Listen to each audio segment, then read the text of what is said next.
All right, here we go. Shalom, welcome back to another lesson. Giving all glory, praise, and honor that's due to Yahweh Shemi Shai, Wahar Chakodash, peace, mercy, and grace to the household of faith. And the accuser is at work. The accuser is at work yet again with everything going on. AI data centers getting a lot of pushback as they're being found out to be destructive, harming the environments, bringing nothing but pollution, wickedness upon the land, leaving areas, dry and perplexed, lacking resources. As U.S. citizens, U.S. residents are bombarded with, high cost wages that are, not keeping up with inflation. As many things are happening right now, Esau goes to the classic accusation bag of Jake being this bugged out shooter who, who bugs out. So let's get this event because this is current news and this is happening in the background. And what's so interesting about these days, these times, is that, hold on one second, let me make sure my audio is straight. Hold on one second. I was straight. So what's so interesting about these times is these stories are not really heard, because we people are on their phones and their internet looking at whatever they want to look at, and algorithms are feeding people what they want to feed them. So things that happen like this, if I wasn't watching the prophets, within the household of faith, I wouldn't even know this happened, right? But these things are happening in the background, and these are going to be what are used to shape life going forward, which is going to be this minority report like society. So let's check this out, man. In Washington on the shooting outside the White House yesterday. Maddie, what can you tell us?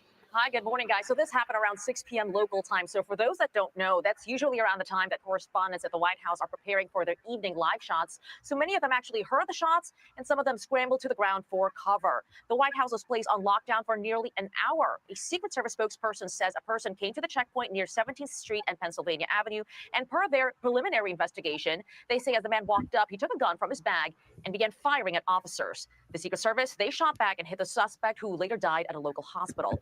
Multiple sources now tell Fox News Digital the suspect was identified as 21-year-old Nazir Best from Maryland. Best allegedly had multiple run-ins with the Secret Service and had a history of mental health issues. He was reportedly detained by Secret Service on June 26 last year for flagging down agents and making threats, and again the next month for entering a restricted area. President Trump was at the... Now, this is the same society that pushes the pseudo, or it could be true, who knows? They push this thing about when you're under 25, how your brain stem not developed, or your frontal lobe, prefrontal lobe cortex or something that's not developed. And so he's 21 and he's so-called mental health issues and all this shit. But again, at the same time, they promote this thing, especially amongst women, of when you're under 25, your prefrontal cortex is not developed, right?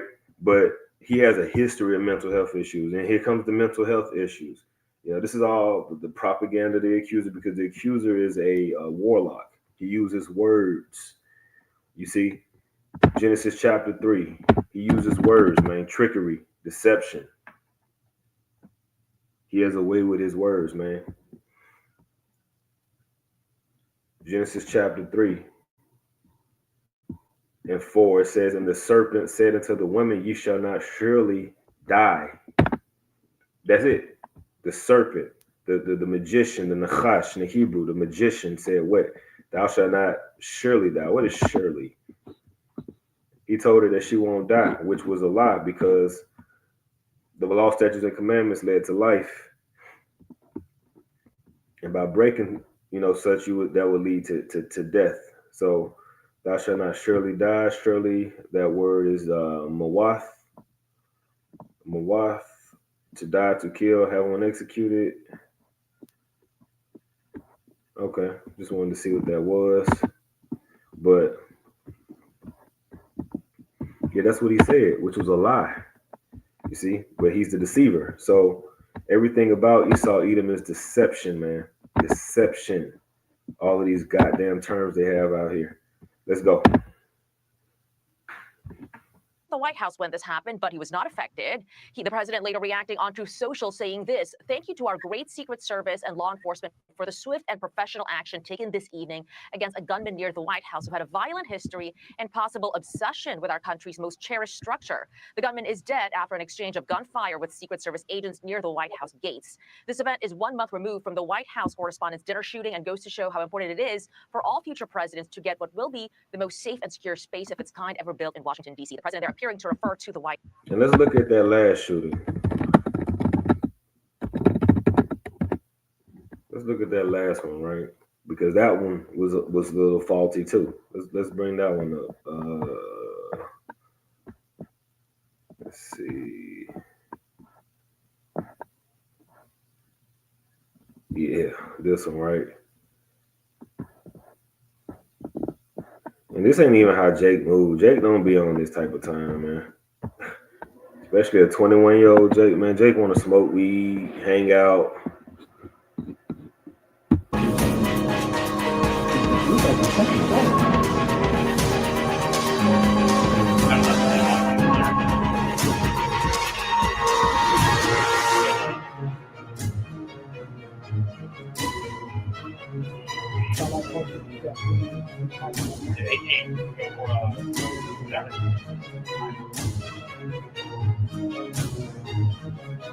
And so, who is this taking a picture? Like, see, this my thing. Where do these pictures be coming from? You're like during the time of the COVID, who's sitting around taking all these pictures of people in hazmat suits in the middle of some super serious, you know what I'm saying? It's always a somebody here taking a picture. Like, so somebody got their camera on the floor and they there right when this happens. Is that what you're telling me? This is all witchcraft, man. Witchcraft, man. The serpent.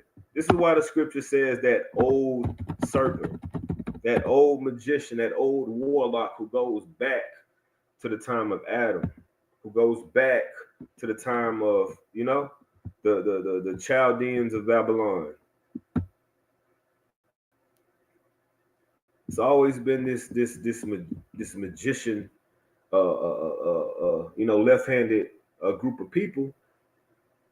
Which, excuse me, not saying that the Babylonians and the Chaldeans were the serpent, but just pointing out that it's always been magicians. You know, you go back to the time of Egypt, right? Pharaoh had his magicians. It's always been this energy on the earth, this spirit on the earth, man. This is Revelation 12:9, and the great dragon was cast out, that old serpent called the devil and Satan, which deceiveth the whole world. He was cast out into the earth, and his angels was cast out with him. And this is what? Revelation 20:2.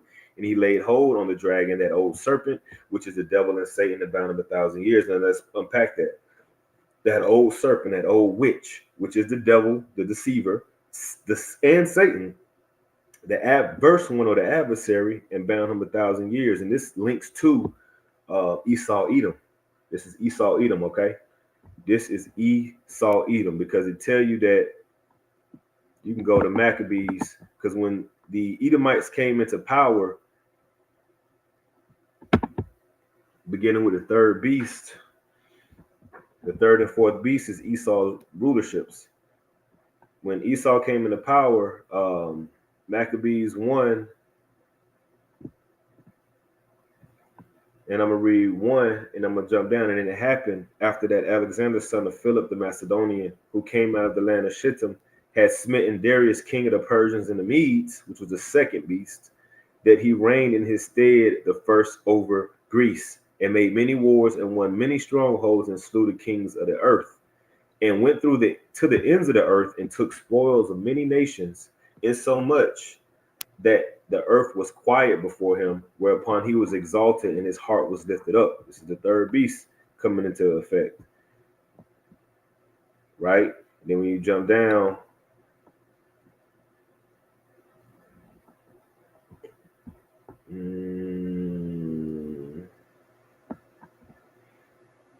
where is it at?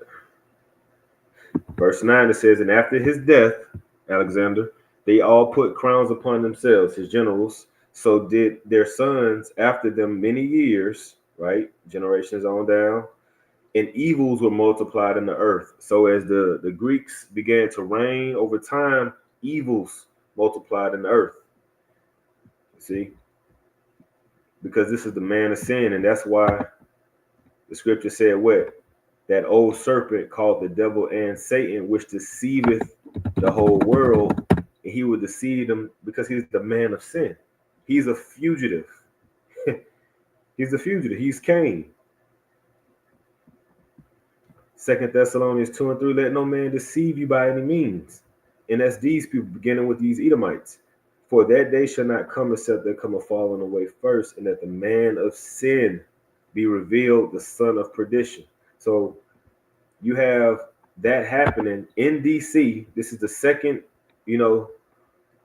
event in DC, which is going to lead to something similar to the movie Minority Report, where they have the pre-crime, which represents the algorithms, the AI, early threat detection system. You see, and they would lock up people before shit even took place, right? Which this is a good movie, but when you look into the storyline of it, Minority Report is a 2002 American film directed by Steven Spielberg and written by Scott Frank and John Cohen. Them small hats, man. Spielberg, Cohen, these are small hats. It stars Tom Cruise, Colin Farrell, Samantha Morton, and Max von Sydow, loosely based on Philip K. Dick's 1956 novella, The Minority Report. The film takes place in 2054 in Washington metropolitan area, where a specialized pre-crime police department apprehends would-be criminals with the use of foreknowledge provided by the three psychics called Pre-God, aka AI, algorithms, prediction. You see that, and that's why your phones and this shit can predict you based on your habits, the data that it has on you. You see, this is where this is going. It's no coincidence that these events keep happening in DC. And the thing is, Jake is catching on to it. You see, Jake is catching on to it, and what he's gonna do is he's gonna come after the women. He's gonna come after the witnesses. He's gonna come after us. Okay. And that's fine because the Lord, that's how it's written. You see, and that's why the Lord is going to come and defend, because we're reading here in Revelation that he's the man of sin. He's the dragon, he's a serpent, that old serpent, and he doesn't win. See, the Bible condemns him. And that's why this testimony is a big threat, because this is speaking of his downfall and his basically his L. As close as he is to his victory as he thinks, the Bible condemns him.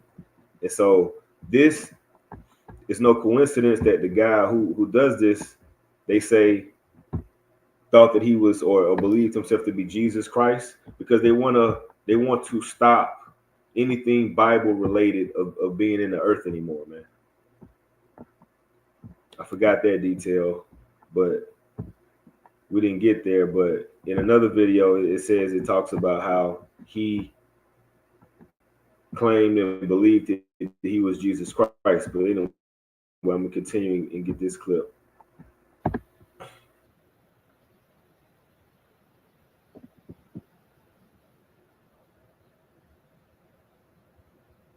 The president literally skipped out on his own kid's wedding.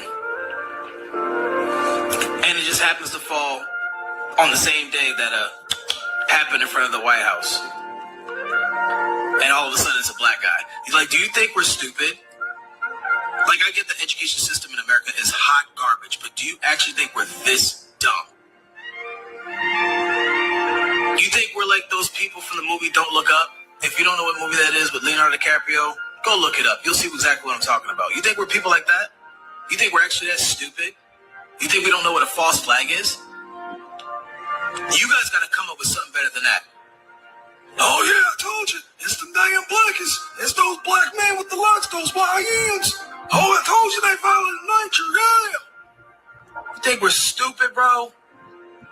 Huh? Let me get this straight. You expect me to believe that a gunman who apparently believed that he was Jesus Christ pulled out a revolver and opened fire outside of the White House in the midst of all the controversies surrounding the, in quotations, ballroom? Let me just read this and you tell me how you feel about it, right? A crazed gunman who believed he was Jesus Christ pulled out a revolver and opened fire outside. See, there you go. A crazed gunman who believed he was Jesus Christ. Come on.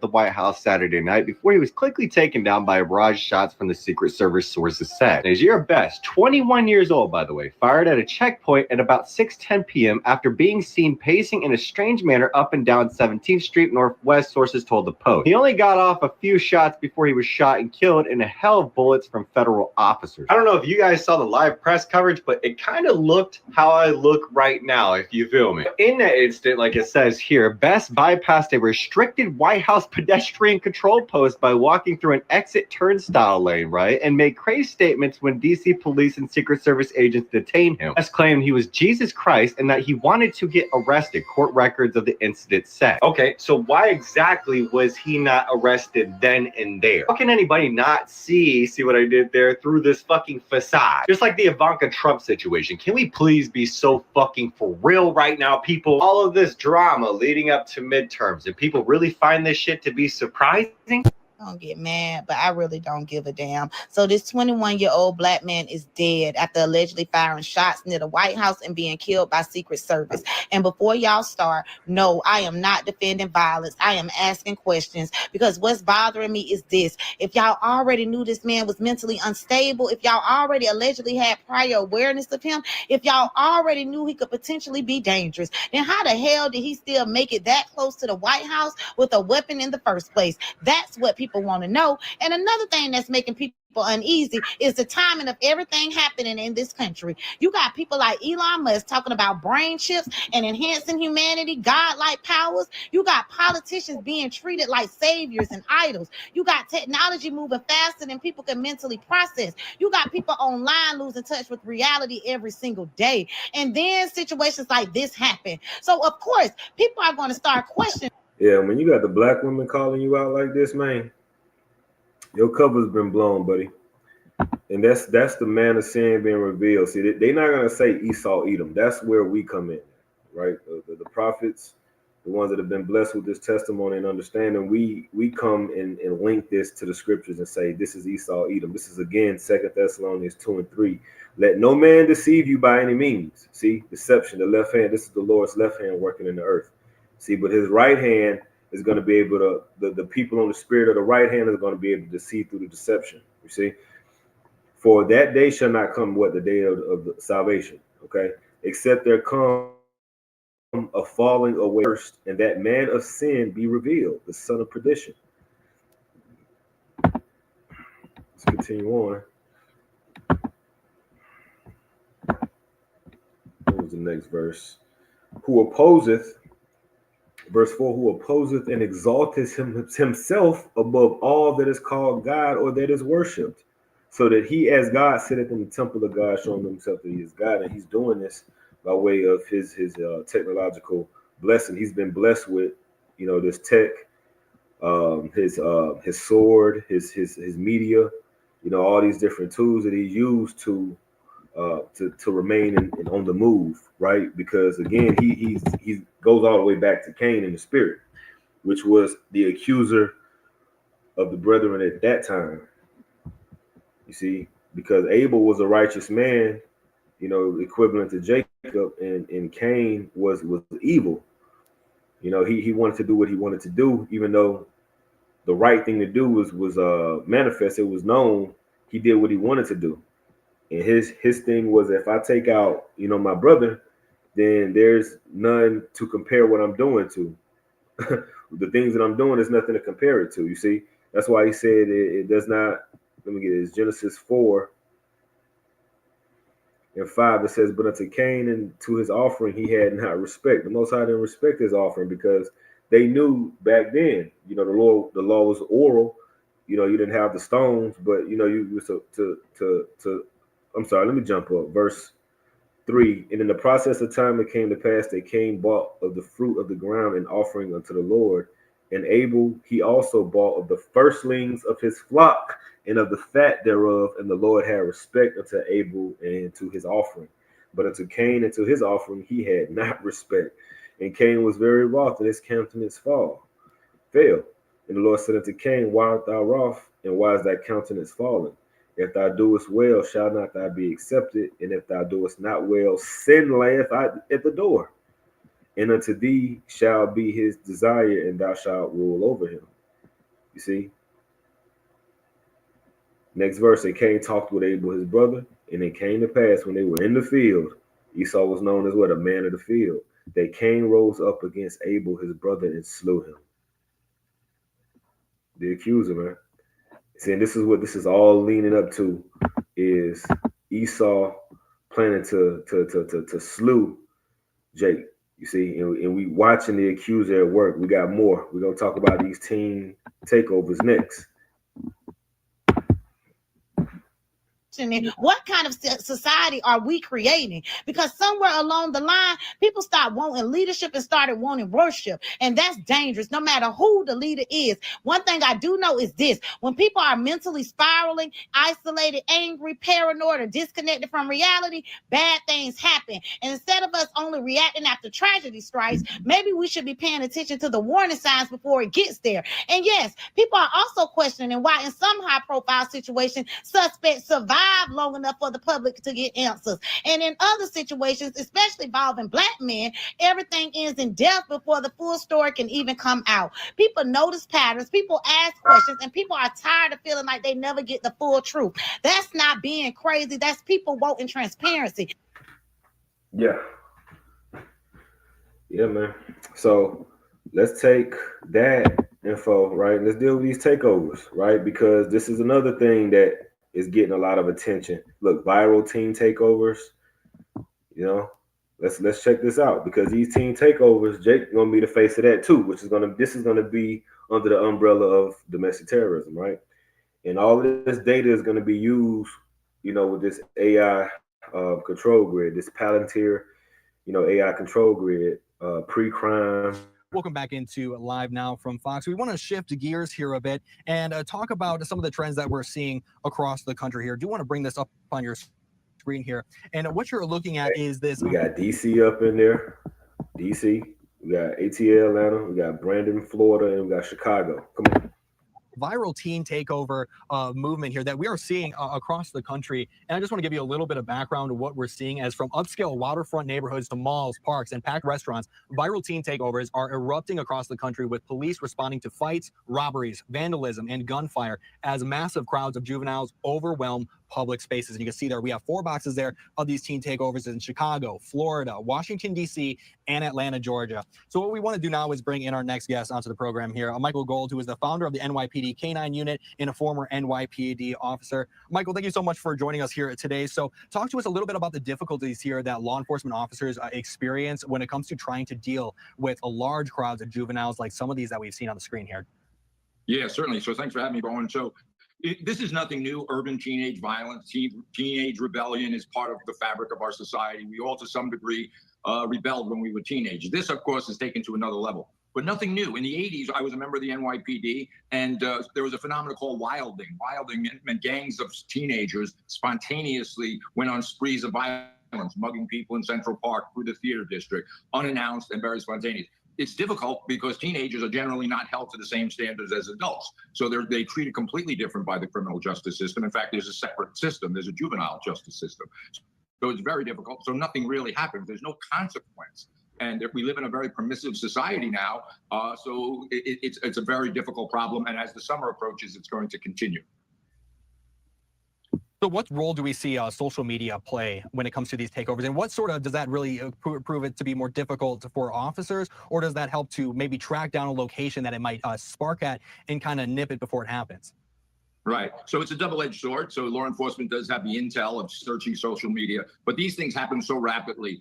Law enforcement just don't have the resources to deal with these types of things. When you look at these are hundreds of kids, maybe 20 cops, and they can't really be arrested. They're not detained in the same way as an adult would be. They're just turned over to their parents, to the custody of their parents or to a guardian. So they never interact with adult prisoners or adult arrestees, I should say. So it's a tremendous problem. And as I said, the summer triggers all this thing, permissiveness, parents not taking responsibility.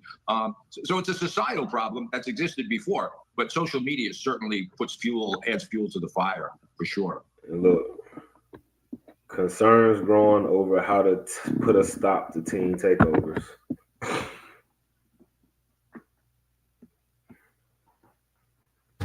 Following two large teen takeovers during the Memorial Day weekend, the concern is growing today over how to put a stop to them. Our Dana Revick is live tonight at Montrose Beach, where another takeover was rumored to take place, but never actually did. Dana.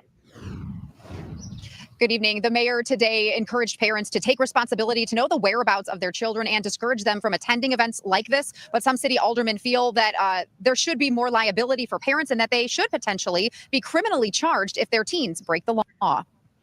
It's not a new phenomenon, but what's new is the ease in which teenagers can assemble groups of 500. And once they assemble a large group, it becomes violent quickly. Two large teen takeovers over the Memorial Day weekend that Chicago police report led to 53 arrests, 9 guns recovered, 5 officers injured, and 3 teens shot. I'm sure there's other things they could be doing, something more productive than just hanging out with hundreds of. What the fuck else they gonna do? They ain't got no jobs. They can't. It's hard to find jobs. You got these phones and shit, man. It's like, bro, these ain't the good old sweet 90s and 2000s, man. What the fuck else they gonna do but cause mischief? And then you got all this left-handed evil goddamn energy out here on social media. What else they gonna do but be on demon time, be menaces? Look at the music. Look at the music out here. Let's look at who they listen to. Lotto.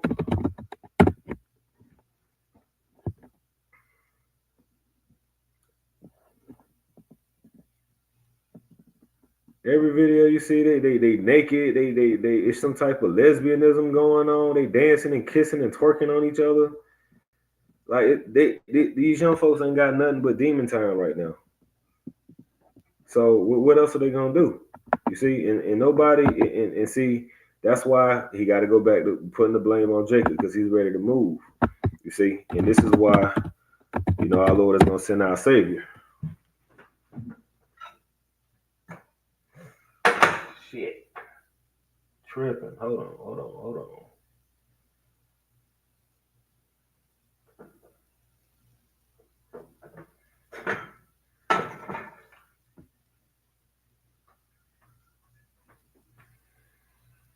One second. All right, Salakia. Revelation 12:10, it says, "And I heard a loud voice saying in heaven, now has come salvation and strength in the kingdom of our God and the power of his Christ," or his anointed. "For the accuser of our brethren is cast down, which accused them before God day and night, before our God day and night. And they overcame him by the blood of the Lamb and by the word of their testimony, and they loved their lives not unto death. In him," that's the man of sin, that's Esau, Edom. That is these devils, all right? That's behind all of this. "Therefore rejoice, ye heavens, and ye that dwell in them. Woe to the inhabitants of the earth and of the sea, for the devil is come down unto you having great wrath, because he knoweth that he hath but a short time." You see, and I'm going to jump down to verse 17. "And the dragon was wroth with the woman and went to make war with the remnant of her seed," the remnant of Israel. The woman is Israel, the remnant of her seed, the elect, which keep the commandments of God and have the testimony of Yahweh Shah Mashiach, which is spirit of truth. Which is dealing with these scriptures, man, dealing with these prophecies. That's the testimony. So, fret not, man, the accuser's at work, but he doesn't win, you see. And Cain, never was, the Lord never judged Cain, right? The Lord never brought his judgment on Cain. See, the Lord had the spirit of Cain come in and out of the earth, via Esau, etc. The serpent. He had this spirit come in and out of earth for thousands of years, to lead up to where we're getting to now, where Adam, the spirit of Adam, Yahweh Shai is going to return and get the victory, get the vengeance. You see, Genesis 4:12, "When thou tillest the ground, it shall not henceforth yield unto her strength. A fugitive and a vagabond shalt thou be in the earth. A fugitive. He's guilty, the man of sin. He's the son of perdition. He's a fugitive, a lawbreaker, a lawless one, a thief, a murderer, right? And Cain was never judged. So the Lord about to get ready to take him down. Fret not, keep the faith. The Lord willing, this is edifying. Shalom.